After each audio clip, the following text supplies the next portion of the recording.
we welcome you to the Divine Connection. The divine connection में हम आपका स्वागत करते हैं। You know, this program is for 30 minutes and thank you for joining us. ये programme केवल 30 मिनट का और हमारे साथ में जुड़ने के लिए हम आपका बहुत बहुत धन्यवाद करते हैं। And Divine Connection enables every person to live better in this world is the thesis we propose. और ईश्वरीय संपर्क ये तो ऐसी बात है जो हर एक व्यक्ति को इस संसार में बेहतर रूप में जीने के लिए मदद करती है। यही तो हमारी विचारधारा है। And connection with God, what we call, also creates godliness in a person's life. और परमेश्वर के साथ में हमारा संबंध जिसे हम कहते हैं वो व्यक्ति के जीवन में भक्तिपूर्ण जीवन को उत्पन्न करता है। And you know, this whole topic of godliness, for many people, it is a boring topic. देखिए, बहुत से लोगों के लिए ये जो भक्तिपूर्ण जीवन जीने का विषय है ये तो बहुत ही बोरिंग ऐसा विषय लगता है। Because this is not about an incident, not about a story. Rather, it is something that happens within you in a spiritual sense. क्योंकि ये किसी घटना के बारे में नहीं, किसी कहानी के बारे में नहीं, लेकिन ये तो ऐसी बात है जो कि आत्मिक रीति से आपके भीतर में, आपके अंदर में होती है। It is a life experience that people can have so that their life can be better and transformed every day. ये तो जीवन का अनुभव है ताकि उनका जीवन बेहतर हो जाए और प्रतिदिन वो तो जीवन बदलते चले जाए। You know, the word godliness, we also pointed out in the second last program that it is a word that rarely appears in the Bible. और भक्तिपूर्ण जो शब्द है जिसे हमने 2 हफ्ते पहले देखा था जो कि बाइबल में बहुत ही कम बार आया है। But if you look at the Bible, the whole Bible is about godliness. लेकिन अगर आप बाइबल में देखें तो ये पूरी बाइबल तो भक्तिपूर्ण जीवन जीने के बारे में हमें बताती है। If you remember our earlier program, I just want to remind you that we mentioned that you can train yourself to be godly. आपको याद होगा हमारे पिछले कुछ प्रोग्राम में हम आपको भक्तिपूर्ण जीवन के बारे में खुद को ट्रेन कर सकते ये बताया था। And what do we mean by that? और इससे हमारा क्या अर्थ है? See, we becoming like God, becoming God-likeness. यानी हम परमेश्वर के जैसे होते हैं, यानी परमेश्वर के स्वरूप में होते हैं। You know, when we think about this, what we mean is God has communicated to us many of his qualities. जब हम इसके बारे में कह रहे हैं तो हमारा यही अर्थ है कि परमेश्वर ने अपनी बहुत सी विशेषताएं और अपने गुण हमें बताए हैं। And we are part of those qualities. और हम सब उस विशेषताएं या उन गुणों के भाग हैं। You know, God loves people, we also love people. देखिए, परमेश्वर लोगों से प्रेम करते हैं और हम भी लोगों से प्रेम करते हैं। God is a creator, we also can create some things in this world. परमेश्वर सृष्टि करता है और इस संसार में निश्चय हम कुछ न कुछ बना सकते हैं, कुछ बना सकते हैं। You know, God is faithful, we are also called to be faithful. परमेश्वर विश्वास योग्य और हमें भी विश्वास योग्य होने के लिए बुलाया गया है। But there is a difference in God's faithfulness and our faithfulness. लेकिन परमेश्वर की विश्वास योग्यता और हमारी विश्वास योग्यता में निश्चय ही बहुत बड़ा फर्क होता है। The basic difference is we remain faithful to those who remain faithful to us. बड़ा बुनियादी फर्क ये है कि जो हमारे साथ विश्वास योग्य रहते हैं उनके साथ ही हम विश्वास योग्य रहते हैं। But God is not like that. He is faithful regardless of your faithfulness. लेकिन परमेश्वर ऐसे नहीं है। आप विश्वास योग्य रहे या न रहे, परमेश्वर फिर भी आपके साथ में विश्वास योग्य रहेंगे। You know, God is a creator, we said, and he creates from nothing. और जैसे कि हमने कहा है, परमेश्वर सृष्टि करता है और वो तो शून्य में से सृष्टि करने वाले हैं। But when we create, we have to have some pre-existing materials. लेकिन जब हम कुछ बनाते हैं तो हमारे पास पहले से अस्तित्व रखने वाली ऐसी कुछ चीजें होनी चाहिए। God loves, we said, he loves without any limit. परमेश्वर प्रेम करते हैं और हमने कहा कि वो बिना किसी सीमा के प्रेम करते हैं। We also love people, but we have a lot of limitations. हम लोगों से प्रेम करते हैं लेकिन हमारी बहुत सी सीमाएं तो निश्चय ही होती है। So when we talk about the qualities of God that we possess, all these things need to be considered. जब हम परमेश्वर के गुणों के बारे में कहते हैं तो निश्चय इन सारी बातों के बारे में हमें ध्यान रखना जरूरी है, इन्हें देखना जरूरी है। God wants you to have these qualities or that he possesses in each of us so that we, as created in the image of God, can reflect those qualities. परमेश्वर चाहते हैं कि हम सब में ये गुण हो ताकि हम जो उसके स्वरूप और समानता में बनाए गए हैं हम में भी निश्चय ऐसे गुण और ऐसे स्वभाव गुण होने चाहिए, ऐसे चरित्र होने चाहिए। And today I want to focus a little bit on the godliness in family life. और आज मैं इस बात पर गौर करना चाहता हूं कि भक्तिपूर्ण जीवन और वो भी परिवार में, पारिवारिक जीवन में भक्तिपूर्ण जीवन। And I want to tell you that it's very, very important these days. और मैं आपको ये बताना चाहता हूं कि इन दिनों में ये तो बहुत बहुत महत्वपूर्ण हो चुका है। We see families are finding it difficult to survive and stay together. हम ये देख रहे हैं कि परिवार को एक साथ में रहना, एक साथ बने रहना बहुत ही मुश्किल होते जा रहा है। India has a less divorce rate. Bharat में तो तलाक के जो प्रतिशत वारी है वो बहुत कम है। However, according to the statistics, it is increasing 50 to 60% every year. गिनती के अनुसार देखा जाए तो ये हर साल 50 से 60% बढ़ते चले जा रहा है। भारत में तलाक का जो दर है वो 50 से 60% बढ़ रहा है। And particularly in the urban areas, this is the scenario. और खास करके जो बड़े बड़े शहर हैं, महानगरों में इस तरह की तस्वीर है। And various reasons are attributed to this change. और इस बदलाव के लिए बहुत से कारण दिए जाते हैं। Women who are becoming more and more independent. और स्त्रियां जो है वो तो और ज्यादा स्वतंत्र होती जा रही हैं, वो खुद पर आधारित हो रही हैं। They want to earn, they want to live their own life. कमाना चाहते हैं, अपना जीवन वो अपने तरीके से जीना चाहते हैं। That is one reason for this family breakage. और ये परिवार तोड़ने के लिए एक कारण हो गया है। At the same time, we also see a lot of lack of trust, infidelity in family life. और इसी के साथ साथ हम देखते हैं कि पारिवारिक जीवन में भरोसे की कमी है, एक दूसरे पर वो भरोसा नहीं कर पाते, इसलिए तलाक होते हैं। And a lot of people have problems with that now. और अभी देखा जाए तो बहुत से लोगों को इसकी समस्या है। Intimacy is lacking. और देखिए नजदीकी जो है उसकी कमी हो रही है। And families and friends, they interfere too much in the relationship between husband and wife. So families are breaking together now. परिवार के दूसरे सदस्य और जो मित्रगण हैं वो पति और पत्नी के संबंध के बीच में बहुत सा हस्तक्षेप करते हैं और इसी के कारण अभी परिवार टूट रहे हैं। Dear friends, what I want to share about family today is God created families to have what we call godliness as the core of the family. दोस्तों, आज मैं आपको परिवार के बारे में यहाँ पर ये बताना चाहता हूँ कि भक्तिपूर्ण जीवन परिवार का मुख्य हिस्सा होना चाहिए, यही परिवार का मुख्य भाग होना चाहिए। And why have we changed like this? और ये इस तरह से हम क्यों बदल चुके हैं? What is the difference today between, when God created Adam and Eve and said everything was good and now we have changed it? अब देखिए कैसा फर्क आ चुका है। जब परमेश्वर ने आदम और हवा को बनाया तो उसने कहा कि सब कुछ अच्छा है, लेकिन आज हम ये सब कुछ पूरी तरह से बदला हुआ देखते हैं। इसके पीछे कारण क्या है? Very often we move away from the plan God has for the family.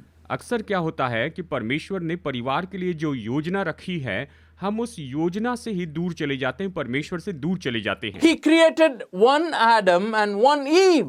उसने एक आदम और एक ही हव्वा को बनाया था। And slowly, as you read in the book of Genesis, in the 4th chapter itself, we find a person by the name of Lamech. अब यहाँ पर उत्पत्ति अध्याय 4 में हम देखें तो यहाँ पर लामेक नाम के एक व्यक्ति के बारे में बताया गया है। We read about him that he had 2 wives. हम यहाँ पर इसके बारे में पढ़ते हैं कि उसकी 2 पत्नियां थी, Ada and Zillah. आदा और जिल्ला उसकी 2 पत्नियां थी। And he speaks to them, Ada and Zillah, listen to me, wife of Lamech, hear my words. उसने अपनी पत्नियों से कहा, हे आदा और हे सिल्ला मेरी सुनो, हे लेमेक की पत्नियों मेरी बात पर कान लगाओ। And you see, slowly perversion takes place in the family life from the original intention God had for husband and wife. देखिए धीरे धीरे पारिवारिक जीवन में ऐसी भ्रष्टता आ गई और परमेश्वर ने पारिवारिक जीवन के लिए जो असली मकसद रखा था उसे हटा दिया। So how do we preserve godliness in our family life? तो हम अपने पारिवारिक जीवन में भक्तिपूर्ण जीवन को कैसे बनाकर रख सकते हैं? In the book of Malachi chapter 2 verse 15, Malachi अध्याय 2 वचन 15 ये कहता है, the prophet says like this, भविष्यवक्ता यहाँ पर इस तरह से कहता है, Has not the one God made you?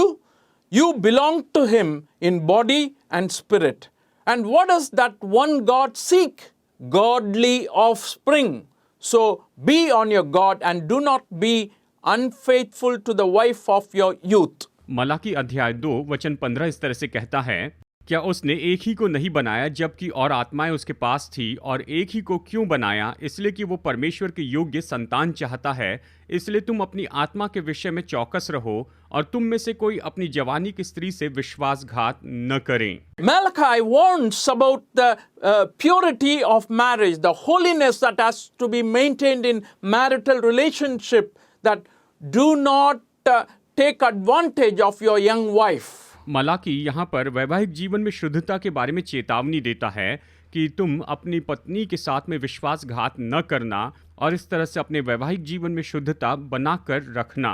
And he says, why one man and one woman, so that you will have a godly offspring. और वो इसलिए कहता है कि क्यों एक पुरुष और क्यों एक स्त्री, ताकि भक्तिपूर्ण संतान हो सके, परमेश्वर को मानने वाली संतान हो सके। So preserving godliness in family life is a key and a very important factor today. पारिवारिक जीवन में भक्तिपूर्ण जीवन बनाए रखना तो मुख्य चाबी और आज बहुत ही महत्वपूर्ण बात है। And how can we do it? और हम इसे किस तरह से कर सकते हैं? First of all, we reflect the nature of God in our family relationships. सबसे पहले हमारे पारिवारिक संबंधों में हम परमेश्वर के स्वभाव को प्रतिबिंबित करते हैं। And what are the qualities that should be there in a family life? The book of Ephesians very clearly points out a few important factors. और पारिवारिक जीवन में सबसे महत्वपूर्ण बात कौन सी होती है, इसके बारे में इफिसियों की पत्री बहुत ही महत्वपूर्ण बात हमें बताती है। When you read from 25 to 28, those 3-4 verses says like this: Husbands,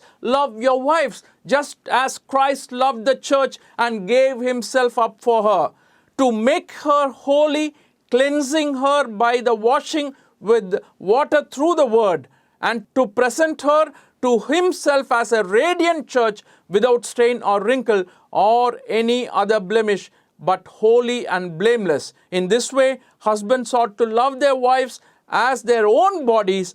He who loves his wife loves himself. इफिसियों 5:25 से 28 तक, हे पतियों, अपनी अपनी पत्नी से प्रेम रखो, जैसे मसीह ने भी कलीसिया से प्रेम करके अपने आप को उसके लिए दे दिया, कि उसको वचन के द्वारा जल के स्नान से शुद्ध करके पवित्र बनाए और उसे एक ऐसी तेजस्वी कलीसिया बनाकर अपने पास खड़ी करे, जिसमें न कलंक, न झुर्री, न कोई ऐसी वस्तु हो, वरन पवित्र और निर्दोष हो।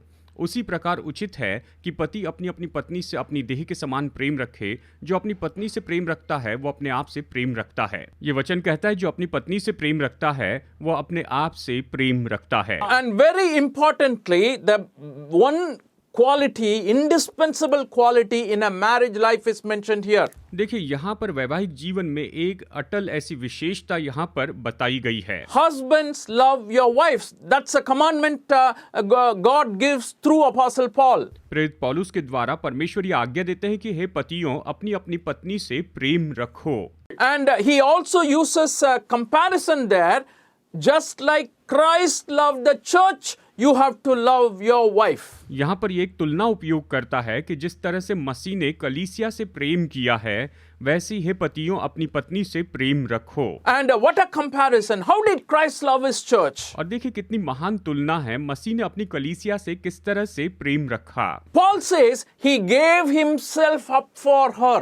पौलुस कहता है कि मसीह यीशु ने कलीसिया से प्रेम रखा और उसने अपने आप को उसके लिए दे दिया। He sacrificed a lot of things for his church. उसने अपनी कलीसिया के लिए बहुत सी चीजों का बलिदान कर दिया।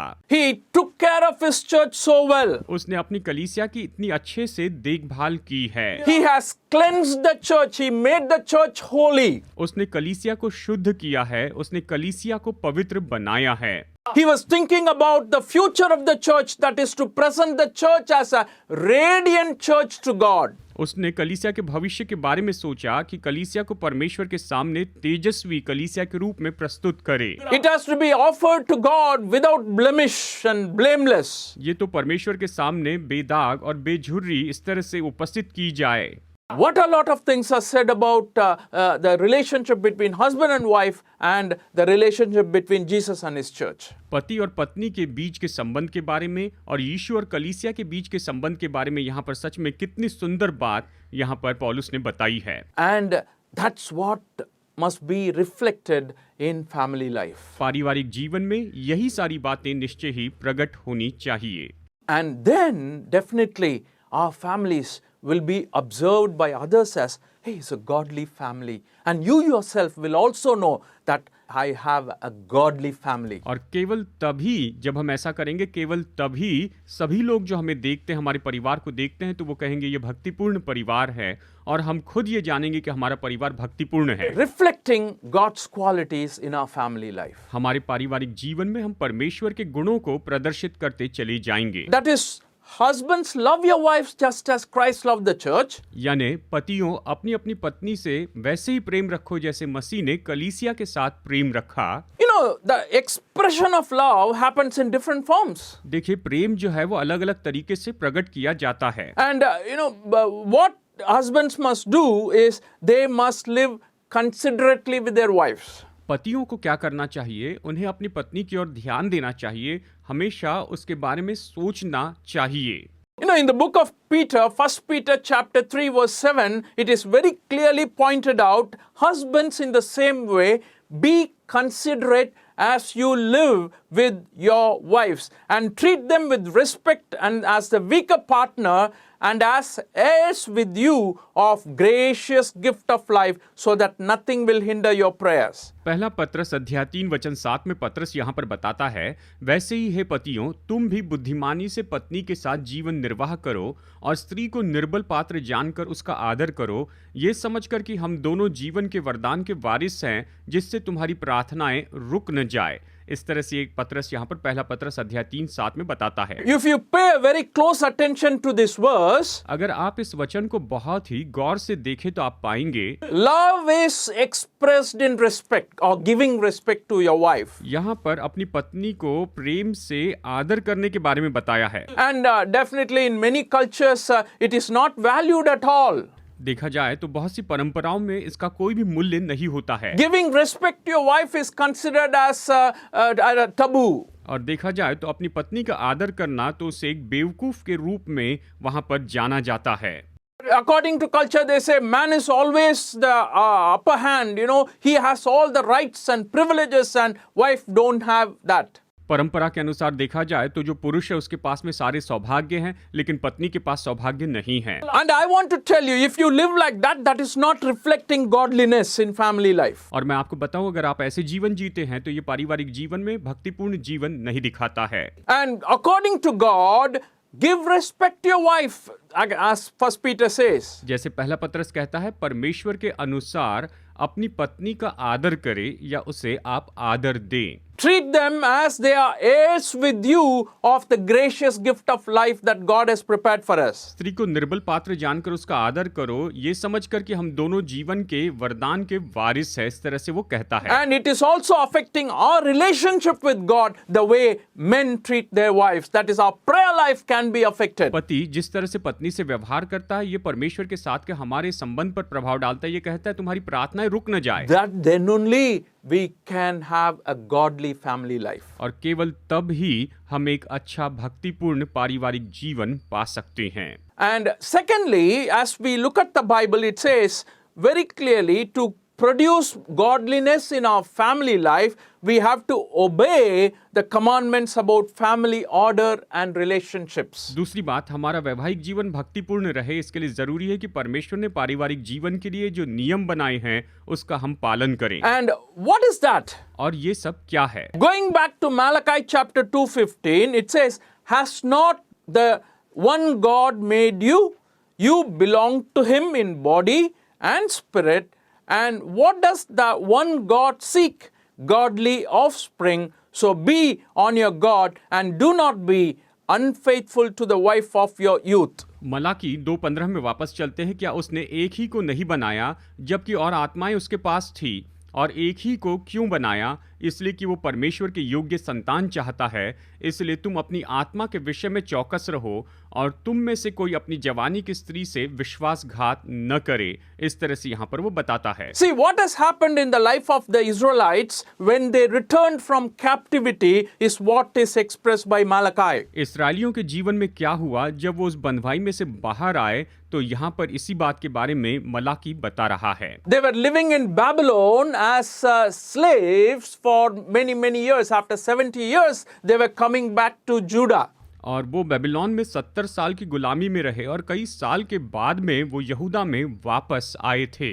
And when they returned to their own country, Judah, they started intermarrying with other people. और जब वो अपने देश यहूदा में लौट आए तो वो दूसरे लोगों के साथ में आपसी विवाह करने लगे। And they started divorcing their wives. और वो अपनी पत्नियों को तलाक भी देने लग गए। So after returning from captivity, this relationship, the family relationship became so bad in the community of Israelites. इस्राएली लोग जब बंधुआई से वापस आए तो इस्राएलियों का जो पारिवारिक जीवन था वो सच में बहुत बिगड़ गया था। And they have deviated from God's plan for the marriage, where he says marriage is honorable in the sight of all and marriage bed must be kept pure. और परमेश्वर की जो आज्ञा थी कि विवाह तो सबसे आदरणीय है, इससे वो हट गए और विवाह का बिस्तर शुद्ध है, इस तरह से जो कहा था वो सब भूल गए। Friends, we see a lot of examples in the Bible for even people who claim to have known God have gone away and entered into polygamous relationships. हम बाइबल में ऐसे बहुत से उदाहरण देखते हैं जो लोग कहते थे कि वो परमेश्वर को जानते हैं, लेकिन इस तरह से देखते हैं कि उन्होंने भी अपने जीवन में कई विवाह किए थे। So the commandment God gave to the people of Israel, whom he chose to bring Jesus Christ into this world, is this. परमेश्वर ने अपने चुने हुए इस्राएली लोगों को, यानी जिनके द्वारा यीशु मसीह को यहाँ पर इस पृथ्वी पर आना था, उन्हें इस तरह से परमेश्वर ने आज्ञा दी। He said, do not marry a Canaanite woman. Do not marry people from other faiths. उसने कहा कि तुम कनानी स्त्रियों से विवाह न करना, दूसरे विश्वास के जो लोग हैं उनसे विवाह नहीं करना। You know why he said that? जानते ऐसा क्यों कहा? Very often people think, oh, God hated the Canaanites, that's why he said that. कई बार लोग सोचते हैं परमेश्वर कनानियों से नफरत करते थे इसलिए कहा। I don't say like that. मैं इस तरह से नहीं कहता हूँ। Only thing is, God wants to be very careful with the Israelites so that the habits and the worship of Canaanites will not anyway infiltrate into Israelites' life. परमेश्वर यही चाहते थे कि इस्राएलियों को बिल्कुल शुद्ध रखे, ताकि कनानियों की जो उपासना के जो तरीके थे वो इस्राएलियों के बीच में न आए, उनके तौर तरीके और आदतें इस्राएलियों में न आए।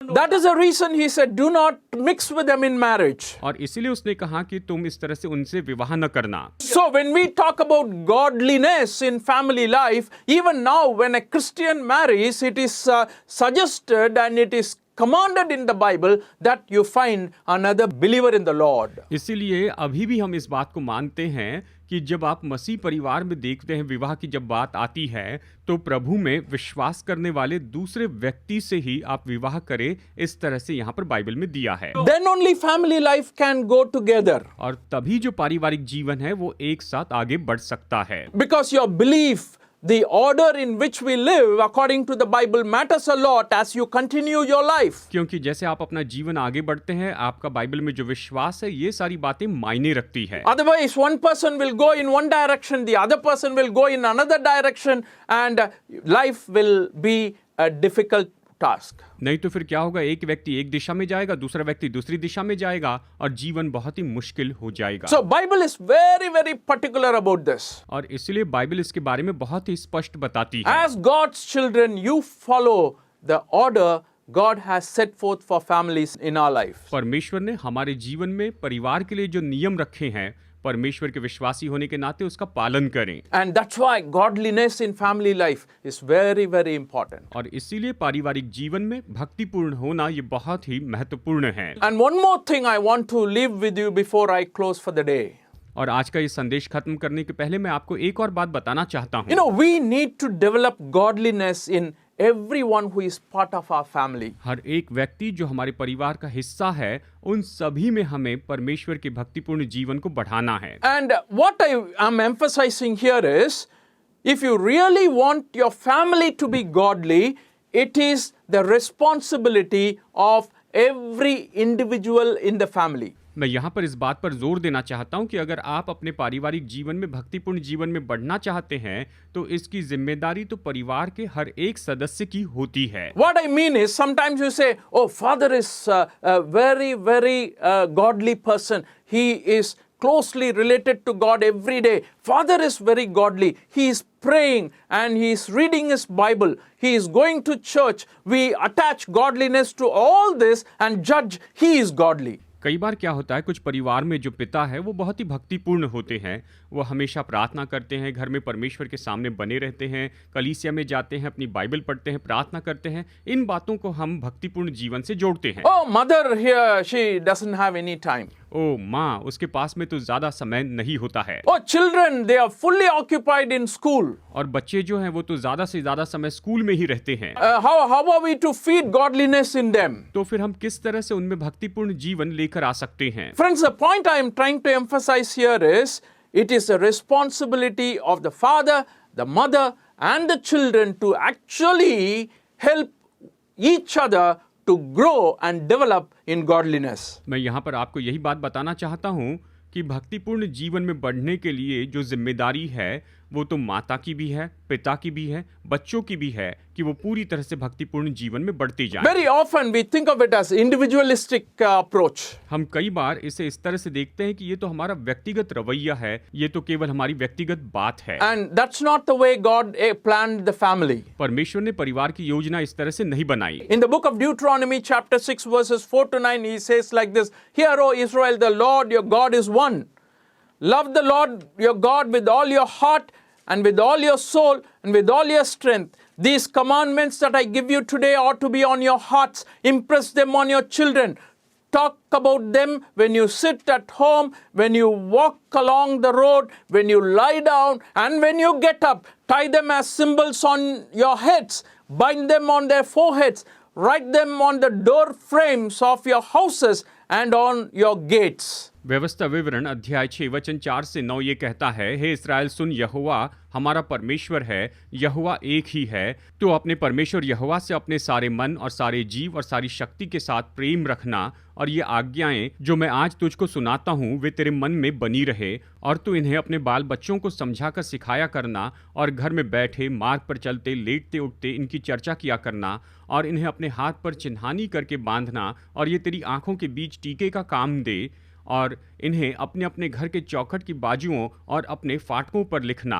यानी यहाँ पर कहता है कि इन्हें अपने हाथ पर चिन्हानी करके बांधना, और ये तेरी आंखों के बीच टीके का काम दे, और इन्हें अपने अपने घर की चौखट की बाजुओं और अपने फाटकों पर लिखना। It is the responsibility of the parents to train the children in godliness.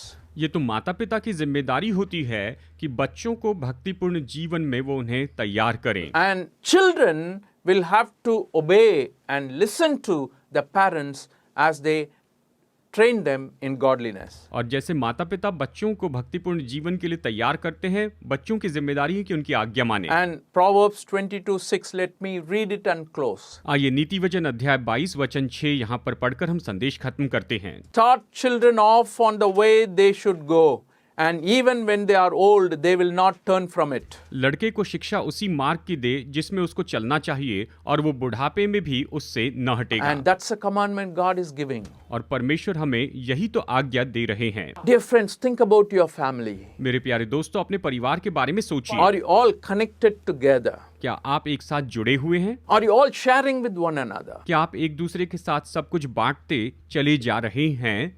What I mean is, even the very words of God, are they infiltrating in your relationships? मेरा ये कहने का मतलब है कि परमेश्वर का जो वचन है क्या वो आपके संबंधों में आ रहा है? God loves godly families. परमेश्वर भक्तिपूर्ण परिवार से प्रेम करता है, भक्तिपूर्ण परिवार से प्रेम रखता है। He wants to create godly families. वो तो भक्तिपूर्ण परिवार निर्माण करना चाहता है। May your family be the one that can give that testimony to so many people in this world. God bless you. आपका परिवार भी ऐसा ही हो जो संसार के बहुत से लोगों के सामने ये गवाही दे। परमेश्वर आज आपको बहुतायत से आशीष दे।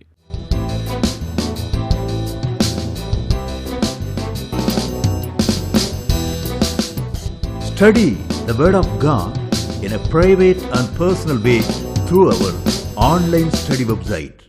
Contact number